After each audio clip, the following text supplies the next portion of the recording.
So in the last section, we started talking about traumatic spinal cord injury, and now we know they're usually caused by motor vehicle accidents, sports injuries, and falls, which cause damage due to crushing, hemorrhage, edema, and infarction, or penetrating wounds like a knife or bullet wound that sever neurons in the cord.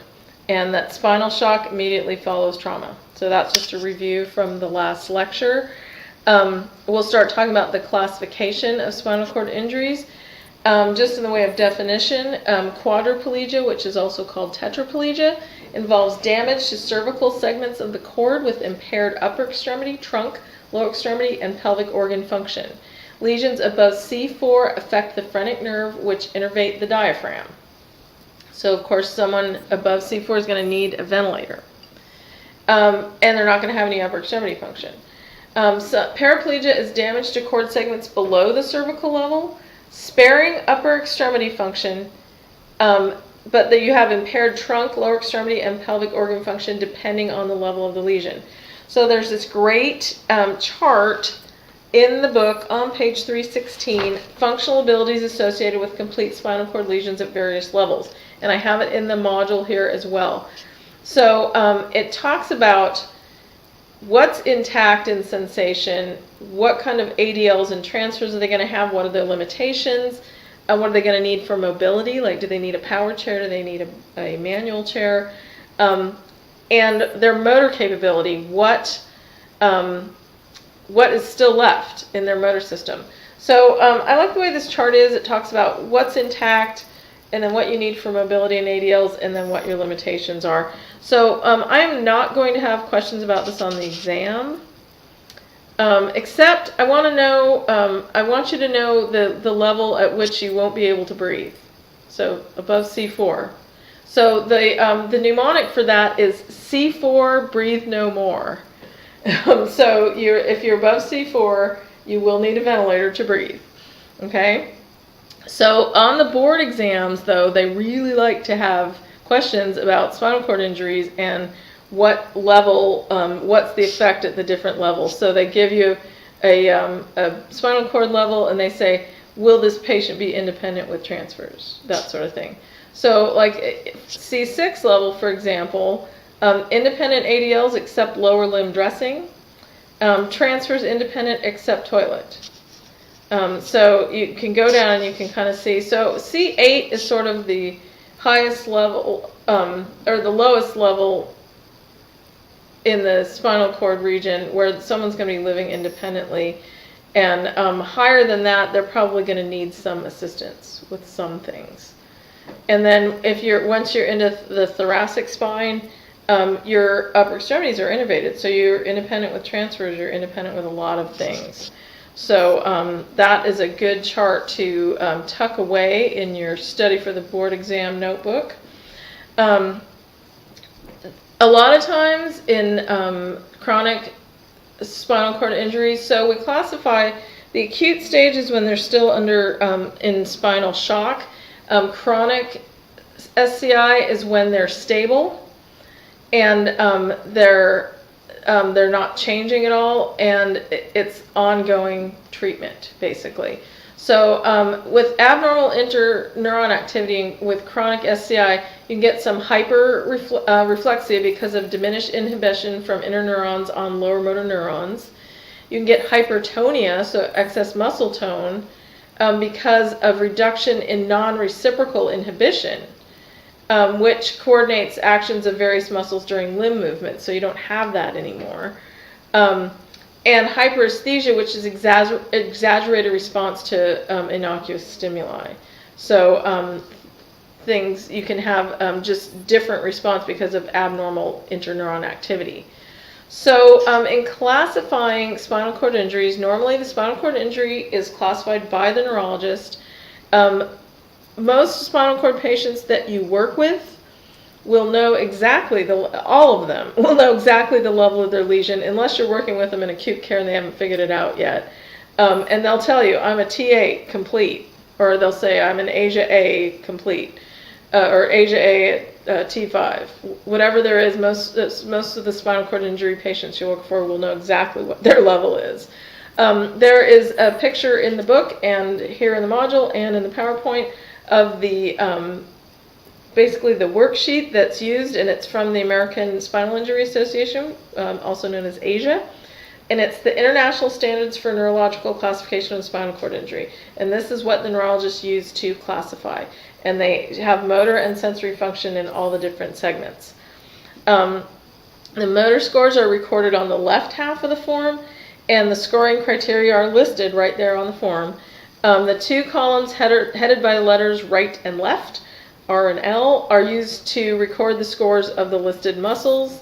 To the left of the columns is a list of the segments of the spinal cord, and the sensory scores are recorded on the right half of the form. So the scoring criteria and everything is right on the form, and it's consistently used internationally for the classification of spinal cord injuries. So knowing what level and whether it's a complete or incomplete injury is very important, because then you know what they will be able to do. So really important. So with chronic spinal cord injury, autonomic dysfunction is common, especially above T6, because the autonomic segments are interrupted. We have vertical tract dysfunction. So the three types of autonomic dysfunction that you see in spinal cord injuries above T6 are autonomic dysreflexia, which is excess sympathetic activity elicited by noxious stimulus below the lesion, like an overstretched bladder. It precipitates increased blood pressure, emptying bladder, profuse sweating above the level of the lesion, and it can be life-threatening. So that's something that you really want to know about. If someone has a spinal cord injury below T6, they are probably not going to have these types of autonomic dysfunction. Orthostatic hypotension is an extreme fall in blood pressure upon assuming an upright position due to loss of the sympathetic vasoconstriction and loss of muscle pumping action. So what they mean by extreme is more than 20 millimeters of mercury fall in the systolic, or more than 10 millimeters of mercury fall in the diastolic. Okay? People with autonomic dysfunction in spinal cord injury have poor thermoregulation. They have lack of thermoregulatory sweating. If you're in high ambient temperatures, the person might exhibit excess sweating above the level of the lesion. The body is trying to compensate for the loss of that below the level of the lesion. And so heat stroke is a danger. In cold weather, the person with the spinal cord injury may have a risk of hypothermia because they have lack of descending control of blood vessels and inability to shiver below the level of the lesion. So there is a great chart, and it's on page 320, and I would really like you to know this chart. It is autonomic dysfunctions associated with various levels of spinal cord injury, and it's arranged in a kind of a nice spinal cord sort of way. So if you have a lesion above C4, breathe no more, right? Breathing requires artificial support. Autonomic dysreflexia, poor thermoregulation, and orthostatic hypotension are definitely going to be there. And there's also lack of control, voluntary control of bladder, bowel, and sexual function. A lesion between C4 and T6, they have what's considered adequate breathing. They might have a diminished cough or sneeze. One of the spinal cord patients that I worked with, he had a T5, T5 incomplete injury. But because a lot of the intercostals aren't innervated with an injury that high, he said that he'd feel like he really had to sneeze, and then when it came out, it'd be like this little kitten sneeze, because he just didn't have the power to do the sneeze. So one of the things that we will teach people with spinal cord injuries is assisted coughing, and you'll learn more about that in your neuro rehab class next quarter. The reason you want to do that is because you want to be able to clear your lungs, because a potential complication is pneumonia. So the someone between C4 and T6 could have autonomic dysreflexia, poor thermoregulation, orthostatic hypotension, and lack of voluntary control of bladder and bowel, which is pretty much all of these have that. But reflexive segmental circuits are intact below the level of the lesion for all of them except for those sacral lesions. Between T6 and S2, breathing is intact. And they have adequate blood pressure and thermoregulation, but they lack voluntary control of bladder, bowel, and sexual function. And then S4, pretty much similar for between T6 and S2, except they lack reflexive control of the pelvic organs as well. So because it's innervated at that sacral level. So you should know that chart definitely. The prognosis for spinal cord injuries is axons and neurons in the spinal cord do not regenerate. So if you have severed axons, they don't regenerate. And some functional losses can happen secondary to the original trauma. You also have potential complications of bleeding, edema, ischemia, pain, and inflammation. Initially, within 8 hours of the injury, people are given high doses of methylprednisone, which is a corticosteroid, and it significantly reduces secondary losses and reduces severity of lesions because it reduces the inflammation, because during spinal shock, inflammation is a big thing. People with incomplete paraplegia, which is just the lower extremities affected and incomplete, have the highest rate of recovery during the first 3 months. Common complications after 2 years are urinary tract infection, autonomic dysreflexia for people that have that lesion above T6, spasticity, contractures, chills, and fever because of that poor thermoregulation, heterotropic ossification, which is the growth of bone tissue in areas where it isn't normally, like in the muscles, decubitus, which are pressure ulcers, and pneumonia. So the treatment that we do with spinal cord injured patients, we work on strengthening range of motion and mobility, just like we do with everybody. We work on ADLs, just like we do with everybody. We work on adaptive equipment, just like we do with everybody who needs it, and environmental modification. So really kind of no different from what we would do with a lot of people, but of course it is different because we have different expectations of someone with a spinal cord. Body weight supported gait training, there's a video in the module about that, and I've done it with people. We have a body weight supported system at our clinic, and it's fun and it's functional. So if you want to watch that video, it's a short video. Functional electrical stim also can help combat some of the complications and work on strength and cardiovascular fitness and lots of other things. We have FES bicycle therapy at our clinic. There's a little video in the module on that, and that's kind of a fun thing to work with people on. There is a type of spinal cord injury that are called spinal region syndromes. A syndrome is basically something, it's a collection of symptoms which have a common effect that may not have a common cause. If that makes sense. The ones that I want you to know about are these ones that are listed in the module. Anterior cord syndrome interferes with pain and temperature sensation and motor control. Proprioception and discriminative touch are spared because those are in the posterior cord. So remember from a couple lectures ago that cross section of the cord with the motor and sensory functions listed. If the anterior part of the cord is affected, it's the temperature and pain sensation and motor control. But the proprioception and discriminative touch is in the posterior part of the cord, in that dorsal column medial lemniscus.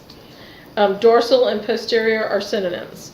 Central cord syndrome is usually in the cervical area. You get loss of pain and temperature only with small lesions. And a lot of the losses have to do with some of these incomplete spinal cord syndromes have to do with where the spinal tracts cross over in the vertical system. So with central cord system, if you have a larger lesion, you can have impaired upper limb motor function. And a lot of times central cord syndrome is caused by infection. Brown-Séquard syndrome, I've worked with a few people with Brown-Séquard. It's a hemisection of the cord. So you get segmental losses of lower motor neurons and all sensation ipsilaterally. Below the level of the lesion, you have voluntary motor and conscious proprioception and discriminative touch on the same side, and pain and temperature contralaterally. So you'll have different things from one side to the other. So one guy I worked with, he had a motorcycle accident, he had an incomplete. He had sensory, he had pain and temperature on one side, on his left side, and he had some voluntary motor control and proprioception and discriminative touch on his right side. So he was actually pretty functional. He was able to do a lot of good stuff. Cauda equina syndrome is damage to lumbar or sacral spinal roots. So you get some sensory impairment and flaccid paralysis of lower limb muscles, bladder, and bowels. And there's a slide in here where we talk about the red flags for Cauda equina syndrome. It's a lower motor neuron lesion because the upper motor neurons are intact. It's in the Cauda equina, the lowest part of the spinal cord. Tethered cord syndrome happens during development, and we talked a little bit about this in chapter 5, where the cord becomes attached to the surrounding structures, causing tethering and stretch of spinal cord during growth. So the effects of it depend on where it is tethered. So you get variable lower motor and upper motor neuron effects. And a lot of times that's treated surgically. So there are some red flags for the spinal region, and these are on page 323 in the book. So if you have someone who has bilateral alteration or loss of somatosensation, that could be a spinal cord issue. Bilateral alteration or loss of somatosensation. Incoordination, and there are some other things that it could be with incoordination as well besides spinal region, but that is one of the red flags. And upper motor neuron signs. So lacking any other causes of upper motor neuron issues, it could be a spinal region issue. For Cauda equina, it has a pretty specific group of signs and symptoms that are considered red flags. Difficulty with urination and defecation, decreased or lost sensation in the saddle area, low back pain, unilateral or bilateral sciatica, lower limb paresis or sensory deficits, and decreased or lost lower limb reflexes. So I worked with a lady towards the end of last year who came in and she was sent in sort of for back pain, sciatica, and then the PT who did the initial evaluation was someone who has an orthopedic specialty and specializes in back pain. And so she was kind of mostly looking at the sciatica back pain issues, and she missed some of the other symptoms. So then the second visit, she was with me, and she was starting to tell me about these different symptoms. And I said, oh my gosh, these are all Cauda equina red flags. So I called the doctor's office. Well, I talked to the PT, and I called the doctor's office right away. And I said, hey, this lady's got most of the red flags for Cauda equina syndrome. And so normally Cauda equina is treated medically initially. So they do anti-inflammatories and things to treat the inflammation. And then once they start to recover, they're treated in PT. So we sent her back to the doctor's office, and the PT said, hey, good catch on that. She was looking at it from an orthopedic point of view, and she missed the neurological symptoms. So even though as PTAs we are not doing diagnosis, we are the second line of defense when working with our PTs. If you see something that's out of the ordinary like that, and you're noticing those red flags, you go right to your PT and you tell them, and call the doctor and tell them too. If we want to give our patients the best care, we have to be aware of all this stuff. So there is a symptom that's called intermittent claudication. which is pain in the buttock or posterior lower limb or foot while walking or exercising that eases after a brief rest. And sometimes you'll have decreased pulse in the lower limb and cyanosis, which is lack of oxygen. And it is caused by inflammation of the sciatic nerve. So that intermittent claudication, it's the basically sciatic pain while walking or exercising that eases with rest. So there is some additional information about spinal cord injury. There's sort of like interesting factoids about what's preserved and what's not below the level of the lesion. There's a great chart in the book where it talks about the percentage of people with certain spinal cord injuries that are walking when they're discharged from the hospital, and that is pretty interesting. I don't expect you to memorize that information, but and this is part of that chart. So if somebody is an ASIA A and is greater than 50 years old, at 5.5 year follow-up, 0% ambulatory at follow-up. So ASIA A is a complete spinal cord injury. And then as you go down, it's like less amounts of complete. And so you can see that the younger they are and the more intact systems they have, the more likely they are to be able to walk 5 years after their spinal cord injury. So really this page in the module just has like a little collection of interesting spinal cord information.